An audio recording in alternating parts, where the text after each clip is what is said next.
Plant FAQs, self-watering. How do self-watering pots work? Self-watering pots have been a game changer for my forgetful self. They basically have a built-in water reservoir at the bottom, kind of like a mini underground water source for my plants. The coolest part is that the pot itself usually has a little indicator window, so you can see when the reservoir is running low. My favorite part is how the plants take what they need. The potting mix sits on top of a separator that keeps it from directly touching the water. Instead, there's a fabric wick or some kind of porous material that connects the reservoir to the soil. This way, the plant can sip up water as it gets thirsty, and I don't have to worry about underwatering or overwatering them. It's been a lifesaver for my peace lilies, which seem to constantly be on the brink of drama if I forget to water them on time. How to make a self-watering planter. I actually just made a couple of self-watering planters from old containers around the house. It's surprisingly easy, though it can get a little messy with the soil. There are two main ways I've seen people do it. One uses a plastic bottle as a reservoir at the bottom. You cut holes in the sides of the bottle and then fill it with some kind of fabric wick that reaches up into the potting mix. The other way uses a mesh or screen separator to create a false bottom. You fill the bottom part with rocks or something like that to create the reservoir, and then the mesh keeps the soil separate. Whichever way you choose, the key is to have some kind of wicking material that bridges the gap and lets the plant drink when it needs to. It takes a little trial and error to get the wicking just right, but it's definitely worth it for the peace of mind. Are self-watering pots good? In my experience, self-watering pots are a double-edged sword. On one hand, they've been fantastic for plants that are drama queens about moisture, like my finicky African violets. They never seem to complain about thirst anymore, and I don't have to worry about accidentally drowning them. Plus, it's been a lifesaver during travel. No more frantic pleas to my neighbors to play plant sitter. However, they're not perfect. It can be tricky to judge how much water the plant actually needs based on the reservoir level. Sometimes the soil feels dry even though there's water down below. Also, I've had some issues with mold gnats when the reservoir gets a bit stagnant. So, while they're great for some plants and for peace of mind, I wouldn't say they're a magic bullet. You might still need to adjust your watering habits a bit depending on the plant and keep an eye out for any moisture or pest problems. How to make a self-watering bottle. Absolutely. Those plastic soda bottles lying around can be turned into handy self-watering planters. I like this method because it's super easy and uses recycled materials. Here's how I've done it. First, grab a clean plastic bottle, size depending on the pot you're using. A soda bottle works well for smaller plants.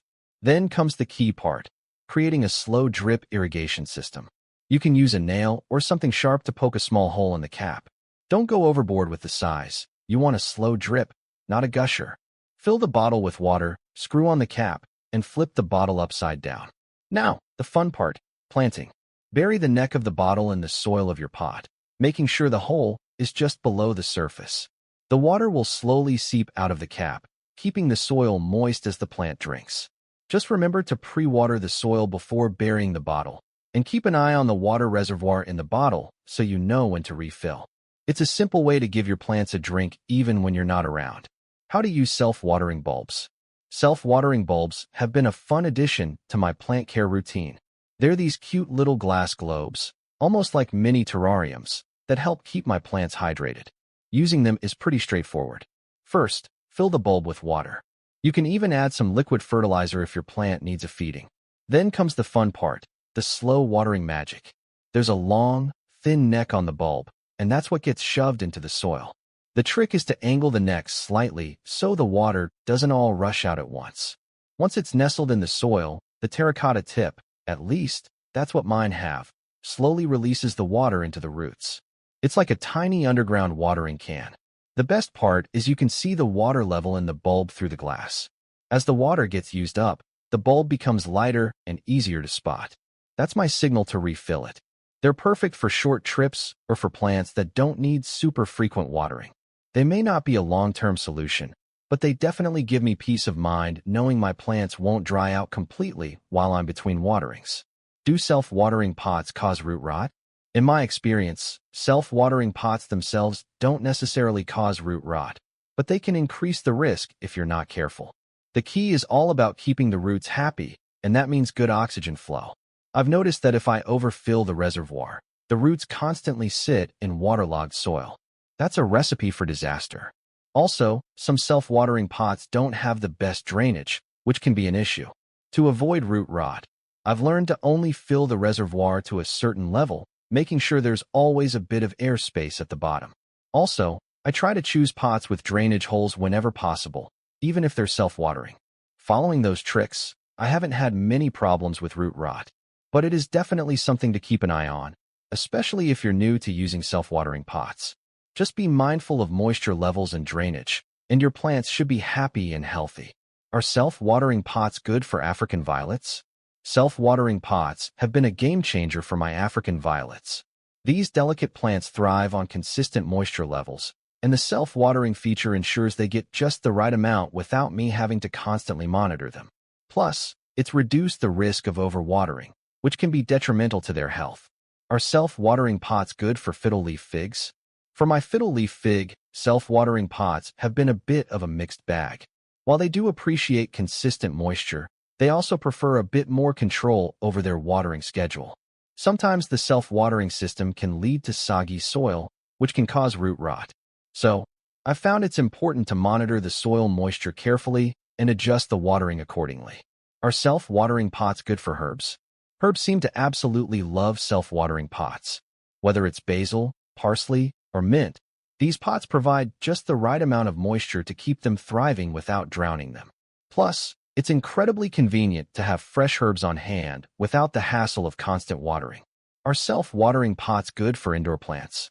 Indoor plants, in general, have benefited from self-watering pots in my experience.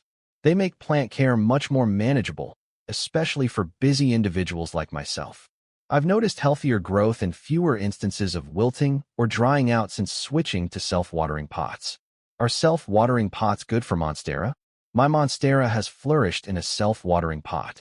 These plants have extensive root systems, so the consistent moisture provided by the self-watering feature helps support their growth and overall health. It's made caring for my Monstera much easier and more enjoyable. Are self-watering pots good for orchids? Orchids, on the other hand, haven't fared as well in self-watering pots in my experience. They have specific watering needs, including periods of dryness between waterings, that aren't always compatible with self-watering systems. I've found it's best to stick with traditional pots and water them manually.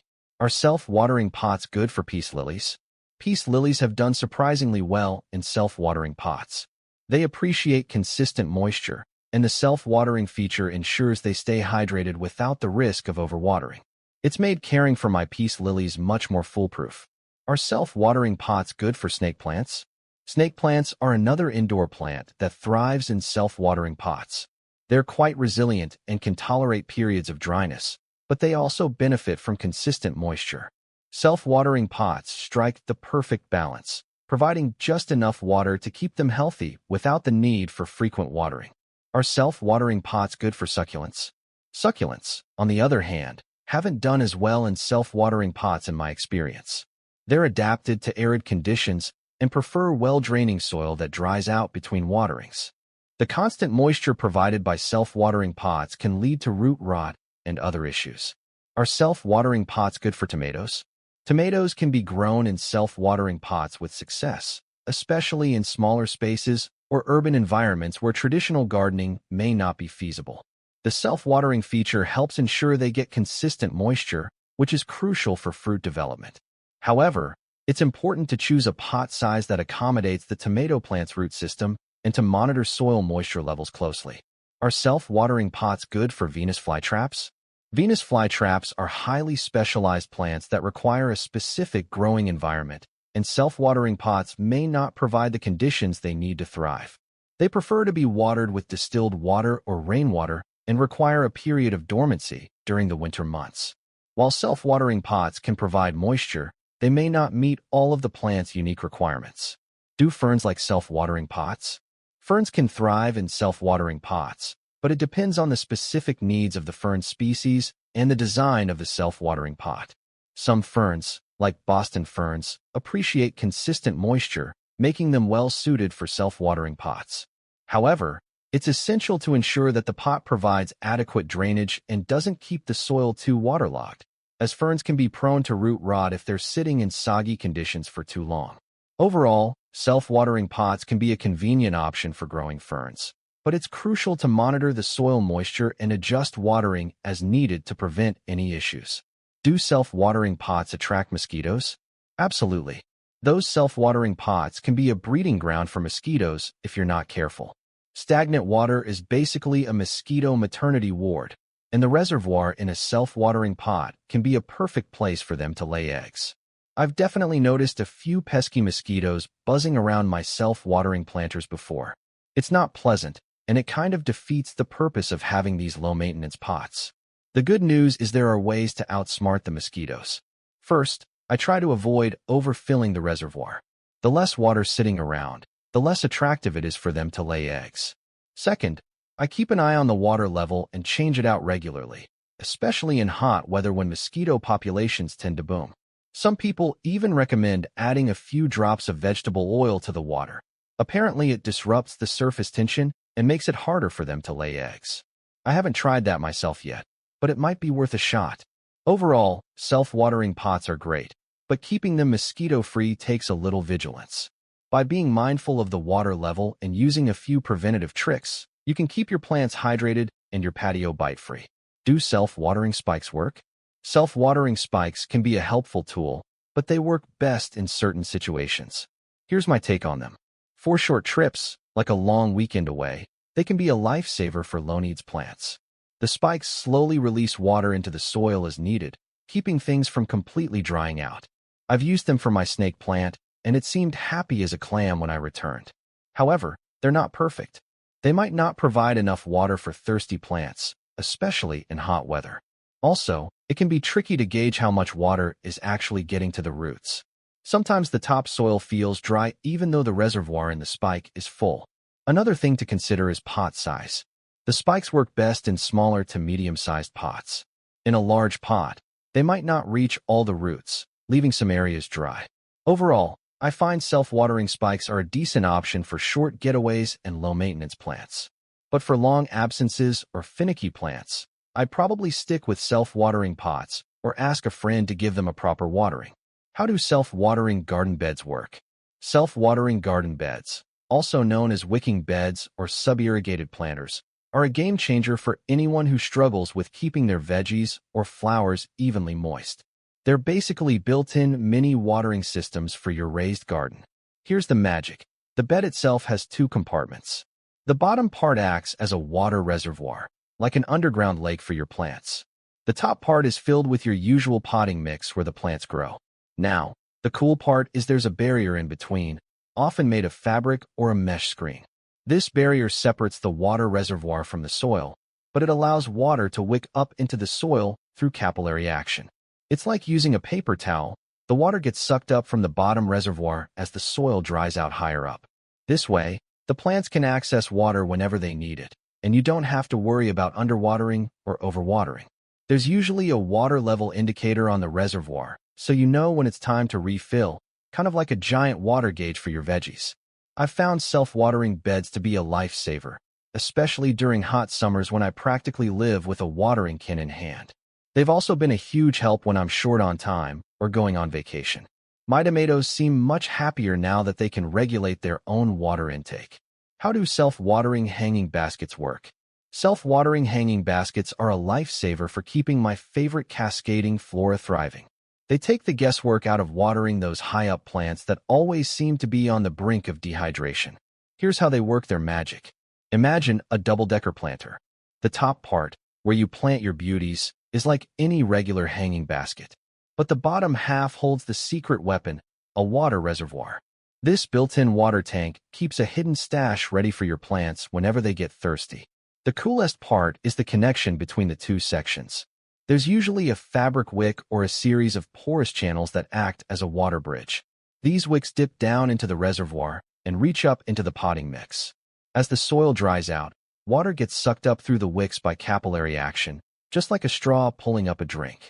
This way, the plants can access water directly from the reservoir below without needing you to constantly be climbing up a ladder with a watering can.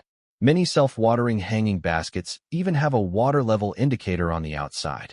It's like a little window you can peek through to see if the reservoir needs a top-up. No more guessing games about how parched your plants are. Overall, self-watering hanging baskets have been a game changer for my balcony garden. They keep my petunias overflowing with blooms and my ferns lush and happy, even on those scorching summer days. Plus, they've given me peace of mind knowing my hanging beauties won't dry out if I forget to water them for a day or two. How do you fertilize self-watering containers? There are a couple of ways I've tackled fertilizing my self-watering containers, and the best method depends on the type of fertilizer and the container itself. For starters, I tend to shy away from super strong fertilizers for self-watering pots.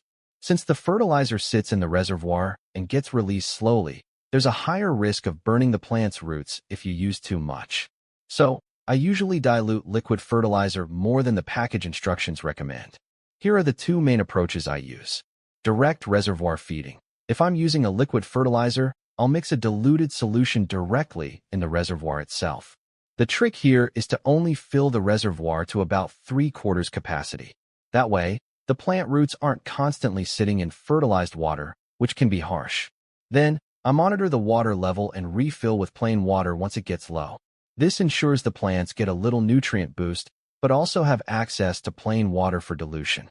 Slow release boost. Another option I like is using slow-release fertilizer pellets. These are little nuggets packed with nutrients that dissolve gradually over time. I'll sprinkle a small amount of these pellets on top of the soil in the pot. As the plant waters itself, the water slowly dissolves the pellets, releasing nutrients into the soil for the roots to absorb. This is a hands-off approach that provides sustained feeding without the risk of overdoing it. No matter which method I choose, I always keep an eye on my plants for any signs of fertilizer burn, like yellowing leaves or stunted growth. If that happens, I know to flush out the reservoir with plain water and maybe ease off on the feeding for a while. By being mindful of dilution and choosing the right application method, you can keep your plants in self-watering containers happy and thriving. How to make a self-watering moss pole? Absolutely. Making a self-watering moss pole is a fun way to give your climbing plant a happy and hydrated home. Here's how I've done it in the past. Materials. PVC pipe. Diameter depends on your plant. Sphagnum moss, dried. Mesh or gutter guard. Rope, cotton or macrame cord works well. Cable ties. Pot with drainage holes, size for your plant. Optional. Cap for the PVC pipe. Steps. Prep the pipe. If you're using a cap, attach it to one end of the PVC pipe. This will create a closed bottom for the water reservoir. Soak the moss. Fill a container with warm water and completely submerge the sphagnum moss. Let it soak for at least 20 minutes, until the moss is fully hydrated and expands. Squeeze out any excess water so it's damp but not dripping. Wrap the pipe. Here comes the fun part. Cut a length of mesh or gutter guard to match the height of your PVC pipe. Wrap the mesh around the pipe and secure it with cable ties at the top and bottom. This will create a little pocket to hold the moss against the pipe. Moss time. Carefully stuff the damp moss into the mesh pocket around the PVC pipe. Use a chopstick or spoon to nudge the moss into any corners and make sure there are no gaps. You want the moss to be packed snugly but not compressed. Create the wick. Cut a length of rope a few feet longer than the height of your moss pole. One end will dangle in the water reservoir. The other will be used to secure the pole to the pot. Thread the rope down through the center of the moss-filled pipe. You can tie a small knot at the bottom end to help keep it in place. Secure the rope. Pull the rope up from the bottom of the pipe until some slack remains. Wrap the remaining rope around the PVC pipe and moss pole, securing it with cable ties every few inches. This will create a stable structure and hold the moss in place. Potting up. Fill your pot with well-draining potting mix. Plant your climbing plant in the pot, positioning it near the moss pole. Carefully secure the stem of your plant to the moss pole using garden ties or Velcro plant ties. Water reservoir. Carefully stand the moss pole upright in the pot, making sure the rope reaches the bottom. Fill the PVC pipe reservoir with water until the water level reaches just below the base of the mesh. The moss will wick up the water as needed. Tips. You can add a water level indicator to your pole. Cut a thin strip of clear plastic and tape it to the outside of the PVC pipe. This will let you see how much water is left in the reservoir. Keep an eye on the moisture level of the moss pole. The moss should feel damp but not soggy. If it feels dry, add more water to the reservoir. Every few months, You might need to flush the reservoir with plain water to prevent any mineral buildup. With a little effort, you can create a self-watering moss pole that keeps your climbing plant happy and thriving. How to make a self-watering terrarium. Creating a self-watering terrarium is a beautiful way to bring a touch of nature indoors with minimal maintenance. Here's how I've made mine in the past. Materials: clear glass container with a lid, fishbowl, jar, etc. Pebbles or gravel for drainage. Activated charcoal, optional. Terrarium potting mix, or a mix of potting soil, sphagnum moss, and perlite. Plants suitable for terrariums: ferns, mosses, bromeliads, etc. Decorative elements, optional: rocks, driftwood, etc. Spray bottle. Steps: clean the container. Wash your chosen container thoroughly with soap and water to remove any dust or residue. Rinse well and dry completely. Drainage layer. Create a drainage layer at the bottom of the terrarium. Add a 1 to 2 inch layer of pebbles or gravel. This allows excess water to drain away from the plant roots and prevents them from rotting. Optional charcoal layer. Some people like to add a thin layer, around ½ inch, of activated charcoal on top of the gravel. This helps absorb any impurities or odors in the terrarium and keeps the environment fresh. Terrarium mix. Fill the container halfway with your terrarium potting mix or your prepared soil mixture. Make sure the mix is moist but not soggy. Plant selection. Choose a variety of terrarium-friendly plants that thrive in similar humidity and light conditions. Ferns, mosses, bromeliads, and small peperomias are all popular choices. Arrange the plants in your terrarium, considering their mature size and ensuring they have enough space to grow. Planting time. Carefully dig a small hole in the soil mix and place the plant's roots in it. Gently fill the hole with soil, firming it around the base of the plant. Decorate. Optional: add a touch of personality by incorporating decorative elements like small rocks, pieces of driftwood, or even colorful gravel. Watering. Since it's a self-watering terrarium, resist the urge to overwater. Instead, give the terrarium a good misting with a spray bottle until the water droplets condense on the sides. This creates a mini water cycle within the terrarium, keeping the plants hydrated. Lid magic. Close the lid of your terrarium. The condensation on the sides will provide moisture for your plants. The key here is to find a balance. If the terrarium gets too foggy, open the lid for a short period to allow some air circulation and prevent mold growth. Tips: choose the right container. A closed terrarium with a lid works best for creating a self-watering environment. Don't overwater. Overwatering is the leading cause of failure in terrariums. Remember, the terrarium recycles its own moisture. Select plants with similar needs. Choose plants that thrive in similar light and humidity levels to avoid creating an imbalanced environment. Monitor your terrarium. Keep an eye on the moisture levels and adjust misting as needed. Open the lid occasionally for some fresh air exchange. With a little planning and these steps, you can create a beautiful self-watering terrarium that thrives for years to come. How to make self-watering seed tray. Making a self-watering seed tray is a fantastic way to give your seedlings a gentle start and save yourself some time on watering. Here's how I've done it in the past. Materials: shallow tray or container, water reservoir. Seed tray with drainage holes. Capillary mat, felt or fabric plant watering mat. Potting mix for seedlings. Seeds. Steps: choose your trays. Pick a shallow tray or container that will act as your water reservoir. It should be slightly larger than your seed tray, allowing space for the capillary mat and some air circulation. The seed tray itself needs to have good drainage holes to prevent waterlogging. Size up the mat. Cut your capillary mat to a size slightly larger than the seed tray. The mat should fit snugly inside the reservoir tray, but not block the entire bottom. You want some space for air to circulate around the edges. Wet the mat. Fill a sink or basin with clean water. Submerge the capillary mat for a few minutes, allowing it to soak up the water completely. Squeeze out any excess water so it's damp but not dripping. Reservoir ready. Place the damp capillary mat flat inside the larger reservoir tray. Fill the seed tray. Fill your seed tray with your chosen seedling potting mix. Moisten the mix lightly with a spray bottle until it feels evenly damp but not soggy. Planting time. Plant your seeds according to the specific seed packet instructions.